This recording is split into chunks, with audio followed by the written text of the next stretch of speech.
सोलापूरच्या कोडू गावातील प्रकरणावर अजितदादांनी खुलासा दिलेला आहे। सर्व कायदेशीर कारवाई करण्यात आली आहे। मुख्यमंत्री देवेंद्र फडणवीस यांची प्रतिक्रिया। सर्व आरोप देवेंद्र फडणवीसांनी केलेले होते। सिंचन घोटाळ्यावर सर्वात जास्त अभ्यास फडणवीसांचा आहे। सुप्रिया सुळेंची प्रतिक्रिया।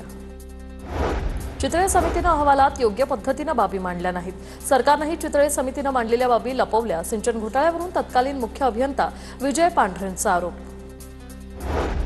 निष्पक्ष चौकशी केल्यानंतर 12 मंत्री तुरुंगात जातील। तत्कालीन मुख्य अभियंता विजय पांढरेंच्या आरोपांनंतर खासदार संजय राऊत यांचं वक्तव्य।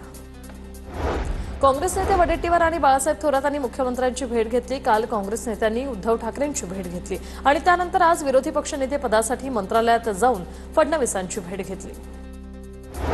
ओबीसींवर अन्याय झाला तर रस्त्यावरील लढाई लढावी लागणार। छगन भुजबळ यांची मंत्रिमंडळ बैठकीत ठाम भूमिका। सूत्रांची माहिती। जीआर काढण्यापूर्वी ओबीसीला कोणताही धोका नाही याबाबत भुजबळांशी चर्चा केली होती। भुजबळांच्या प्रतिक्रियेनंतर उपमुख्यमंत्री शिंदे यांची माहिती।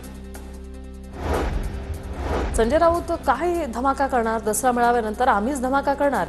ठाकरेंच्या सेनेतील सर्व पराभूत माजी आमदार आमच्या संपर्कात। मुंबईतील ठाकरेंच्या शिवसेनेचे माजी नगरसेवकही आमच्या संपर्कात। कृपाल तुमानेंचा दावा। कृपाल तुमानेंचं नशीब फुटलं ते काय पक्ष फोडणार? संजय राऊतांचा तुमानेंवर निशाणा। तर राऊतांच्या बोलण्याला मस्करीत घ्यावं महेंद्र दळवींचं वक्तव्य। कृपाल तुमाने कोण आहेत हे मला माहित नाही। सरकारची शाब्बासकी घेण्यासाठी तुमानेंकडून अशी वक्तव्य। महेश सावंतांचा तुमानेंवर निशाणा।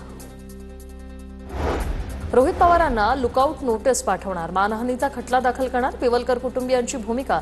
तर शिरसाटांनी बिवलकर कुटुंबाला मुंबईत 15 एकर जमीन दिली। रोहित पवारांचा आरोप। रायगडचं पालकमंत्रीपद गोगावलेंनाच मिळायला हवं। भारत गोगावलेंचा तो अधिकार आहे। महेंद्र दळवींची प्रतिक्रिया। बारामतीत शरद पवारांच्या राष्ट्रवादीच्या कार्यालयात योगेंद्र पवारांचा जनता दरबार। जनता दरबाराला बारामतीमधील ग्रामीण आणि शहरी भागातील नागरिक मोठ्या प्रमाणात उपस्थित होते। जनसुरक्षा कायदा रद्द करा या मागणीसाठी ठाकरेंच्या सेनेचं उद्या राज्यव्यापी आंदोलन। मुंबईत छत्रपती शिवाजी महाराज पार्क परिसरात आंदोलन करण्यात येणार। महत्त्वाचे पदाधिकारी आणि नेते आंदोलनाला उपस्थित असणार।